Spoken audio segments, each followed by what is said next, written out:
අපිට මේ බොහොම දුකෙන් තමයි ඉන්නේ. ඉතින් කොයිතරම් හරියට තාක්ෂ කරගන්නත් බෑ. වතුර නැහැ. ඉතින් වෙන ගොඩ භෝගයක් කරගන්න විදියකුත් නැහැ. අලින්ගේ ප්‍රශ්නෙත් තියෙන නිසා තමයි මේ ගොවිතැන් අභාවයට යන්නේ. ඉතින් සෑහෙන දුක් විඳින අය වෙනුවෙන් මේ අපේ ගොවියෝ ඉතින් ඒවට විකල්ප තමයි අපි හොයාගෙන යන්නේ මේ.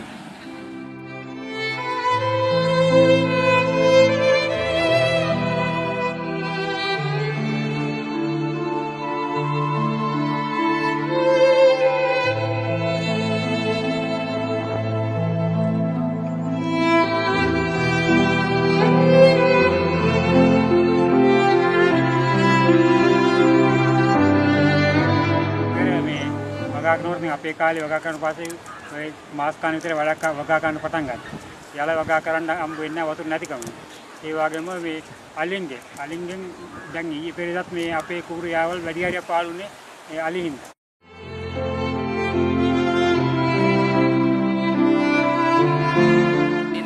එළින්ම තියෙන වතුර ප්‍රශ්න තමයි හුඟක් බලපාලා තියෙන්නේ. මොකද අපි මේ කුඹුරු කෑලි දෙයක් විතර තමයි මේ යාල් කන්නේ ඉන්නේ. මහ කන්නේ ඉනකොට අපි ප්‍රදේශයේ තේරම ඉනවා.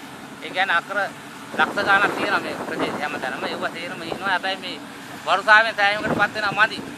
අවසාන වෙනකොට බොහොම අමාරුවෙන් කිහින් තමයි බේරෙන්න වතුර ඉහගෙන වැසින්න ඕනි කොම්බ කරගෙන. ඒ වගේ බොහොම අමාරුවෙන් තමයි වතුර ප්‍රශ්නේ. මොකද අපිට විශේෂයෙන්ම වතුර ප්‍රශ්නේ තමයි බලපාලා තියෙන දැනට මේ බීමට ජලයක් දැන් අර උඩ හදාවි තියෙන පොඩ්ඩක් ඒක අර වියකුත්තියක් තියෙනවා. ඒකත් මේ තීමා වෙනවා. දැන් ටිකක් අඩු ගතිය තියෙනවා. මේ කියන්නේ මේ කුඹරට වැඩියෙන් අපිට වී ගන්න පුළුවන්. හැම කුඹරෙන් ගත්තා ඒ වතුර පද්ධතියක් හැදුනොත් ඉතින් හොඳට පුළුවන්. කරදර කරන්නේ නැහැ. ඒ තරම් අපිට කුඹුරු තියෙනවා. අපි හුඟක් ගොවියෝ ඉන්නවා වැඩ කරන්න කට්ටිය ඉන්නවා. දැන් ළමයි වුණා දැන් එන්නේ නැත්තේ මේ ටිකකට ගහලා වැඩක් නැති වෙනවා.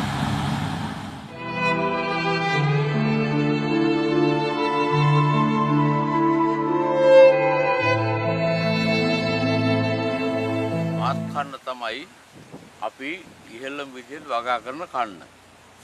ඒකේ මම හිතන්නේ මේ අපේ පිටිගිය ගපා ගෝල්ලේ ගත්තාම වැඩිම කුඹුරු ප්‍රමාණයක් තියෙන මේ හේරග්ග මිනිසු. ඒගොල්ල මේ යායවල් ගානාවක් කියනවා මේක ඉතුරු කර ගන්නවා. ඒකෙන් මේ සමහර වෙලාවට මාහ කන්නට අපිට අලි ප්‍රශ්න ටිකක් අඩුයි.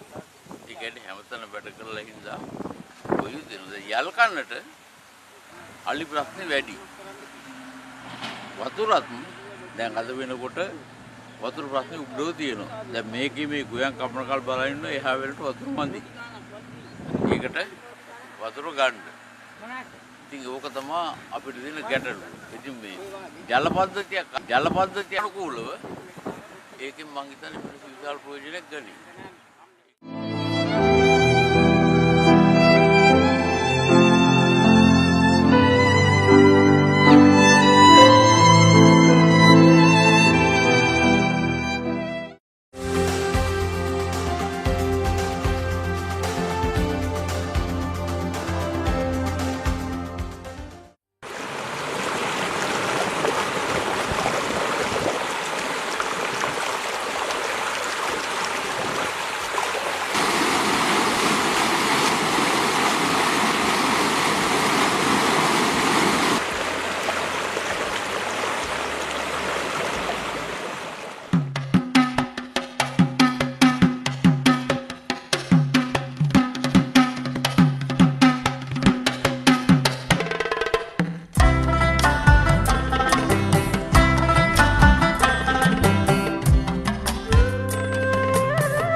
වදිනා ගොයම බලා සිත සොඳිනා නැගෙන මෙනා ඉරුකුමරා තුටු වඩනා පෙරදිගිනා වඩිනු මැනා ඉරි වදිනා ගොයම බලා සිත සොඳිනා නැගෙන මෙනා